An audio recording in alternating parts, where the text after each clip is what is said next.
Hello ట్రైనీలు, ఈరోజు మనం bench vice, bench hook, bench stop మరియు వారి అప్లికేషన్ ఇంకా ఉపయోగించడం గురించి నేర్చుకోబోతున్నాం. ఈ వీడియో యొక్క లక్ష్యాలు: ఈ సెషన్ తర్వాత మీరు వీటిని చేయగలరు. 1. బెంచ్ వైస్, బెంచ్ హుక్ మరియు బెంచ్ స్టాప్ యొక్క ఉపయోగాలు. 2. బెంచ్ వైస్, బెంచ్ హుక్ మరియు బెంచ్ స్టాప్ యొక్క అప్లికేషన్. ప్రారంభిద్దాం. ఈ పరికరాన్ని కార్పెంటర్ వైస్ అంటారు. చెక్క ముక్కలపై కత్తిరింపు, డ్రిల్లింగ్ లేదా ఫిల్లింగ్ వంటి వివిధ ఆపరేషన్లు చేసినప్పుడు వాటిని సురక్షితంగా పట్టుకోవడానికి ఇది ఉపయోగించబడుతుంది. ఇప్పుడు ప్రతి సినారియాలో ఇది ఎలా ఉపయోగించబడుతుందో చూద్దాం. మొదట మనం హ్యాండిల్ను తిప్పడం ద్వారా కార్పెంటర్ వైస్ యొక్క మూసి ఉన్న జాస్ను వేరు చేయాలి.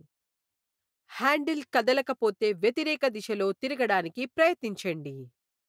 ఇది జాస్ని తెరుచుకునేలా చేస్తుంది. ఇప్పుడు రెండు జాస్ మధ్య రంపం వేయవలసిన వర్క్ పీస్ని ఉంచండి. కత్తిరించవలసిన వర్క్ పీస్ యొక్క భాగం జాస్ వెలుపల భాగంలో ఉండేలా చూడండి. వర్క్ పీస్ను సరియైన స్థితిలో ఉంచిన తర్వాత అదే హ్యాండిల్ను వ్యతిరేక దిశలో తిప్పండి. ఇది జాస్ను వర్క్ పీస్ను బిగించేలా చేస్తుంది. వర్క్ పీస్ రెండు జాస్ మధ్య గట్టిగా బిగించే వరకు దీన్ని కొంచెం టైట్ చేయండి. ఇప్పుడు వర్క్ పీస్ యొక్క గుర్తించబడిన భాగాలను కత్తిరించడానికి సాని ఉపయోగించండి. వర్క్ పీస్ రెండు జాస్ మధ్య గట్టిగా బిగించే వరకు దీన్ని కొంచెం టైట్ చేయండి. ఇప్పుడు వర్క్ పీస్ యొక్క గుర్తించబడిన భాగాలను డ్రిల్ చేయడానికి డ్రిల్ని ఉపయోగించండి. వర్క్ పీస్ను సరైన స్థితిలో ఉంచిన తర్వాత అదే హ్యాండిల్ను వ్యతిరేక దిశలో తిప్పండి. ఇది జాస్ను వర్క్ పీస్ను బిగించేలా చేస్తుంది. వర్క్ పీస్ రెండు జాస్ మధ్య గట్టిగా బిగించే వరకు దీన్ని కొంచెం టైట్ చేయండి. ఇప్పుడు వర్క్ పీస్ అంచులను ఫైల్ చేయడానికి ఫైల్ని ఉపయోగించండి. మేము ఈ పరికరంతో పూర్తి చేశాము. తదుపరి పరికరాన్ని చూద్దాం. ఈ పరికరాన్ని బెంచ్ హూక్ అంటారు. హ్యాండ్ రంపాన్ని ఉపయోగించి చెక్క ముక్కపై క్రాస్ కటింగ్ చేస్తున్నప్పుడు చెక్క ముక్కలను సురక్షితంగా పట్టుకోవడానికి ఇది ఉపయోగించబడుతుంది. ముందుగా దాని భాగాలను చూద్దాం.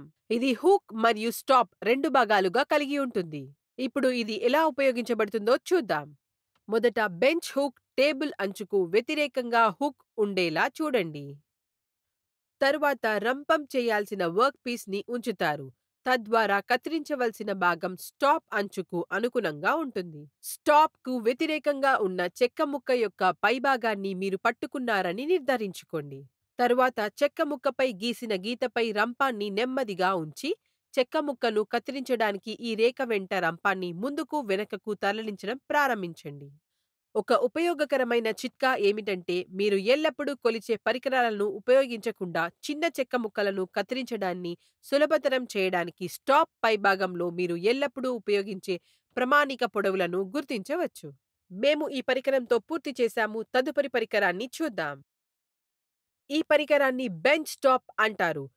ప్లానింగ్, గ్రూవింగ్, రబెటింగ్ వంటి వివిధ కార్యకలాపాలను నిర్వహించేటప్పుడు చెక్క ముక్కలను సురక్షితంగా పట్టుకోవడానికి ఇది ఉపయోగించబడుతుంది.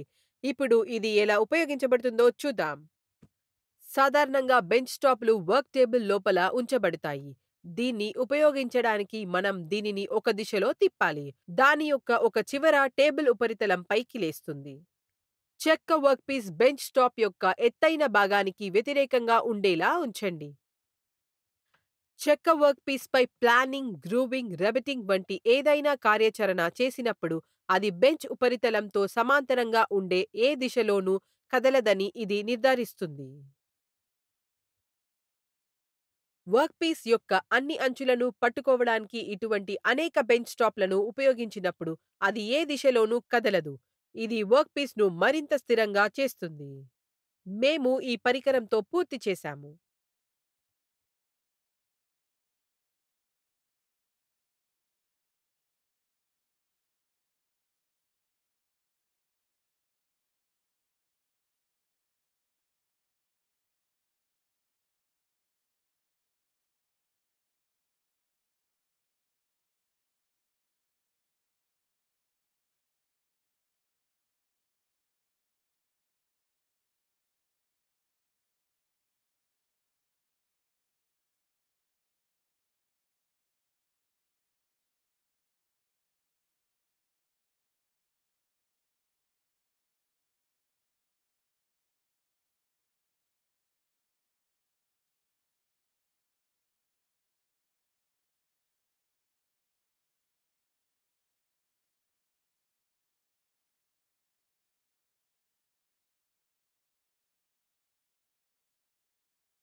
రీక్యాప్: